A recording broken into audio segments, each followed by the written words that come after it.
आज हामी युएनओका 6टा अङ्गहरू बारेमा हामी बुझ्छौँ, जुन चाहिँ लोकसेवा आयोग र शिक्षक सेवा आयोगका लागि अति नै महत्त्वपूर्ण रहेको छ।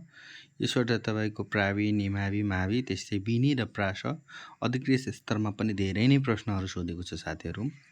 जस्तै तपाईँहरूलाई आज कुन एउटा निष्क्रिय अङ्ग हो युएनओको सोद्धाखेरि हेर्नुहोस् 5वटा सक्रिय अङ्ग छन्, जसमध्ये एउटा 6वटा मध्ये जिम्मा जमानी परिषद हाल निष्क्रिय रहेको छ।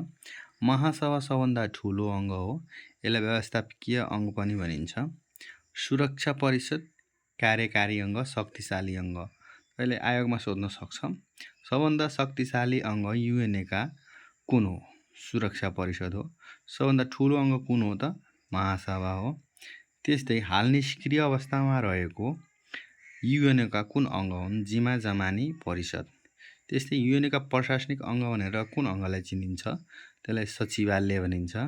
त्यस्तै युएनओको न्यायालयलाई अन्तर्राष्ट्रिय न्यायालय भनिन्छ। त्यस्तै अमेरिका बाहिर एकमात्र प्रधान कार्यालय रहेको युएनओको कुन अङ्ग हो? त्यो चाहिँ अन्तर्राष्ट्रिय न्यायालय हो र त्यो चाहिँ अमेरिका बाहिर नेदरल्यान्डमा रहेको छ। त्यस्तै जसमध्ये महासभाबारे हामी जान्नु पर्यो भन्दाखेरि संयुक्त राष्ट्र सङ्घको संसदीय तथा व्यवस्थापकीय अङ्गलाई महासभा भनिन्छ। युएनओको सबभन्दा सर्वोच्च सबभन्दा ठुलो अङ्गलाई महासभा भनिन्छ। सबै सदस्यहरू जम्मा 193वटा सदस्यहरूले भाग हुन पाउने अङ्ग पनि महासभा रहेको छ। बजेट पारित गर्ने अङ्ग पनि कुन हो त? महासभा नै हो।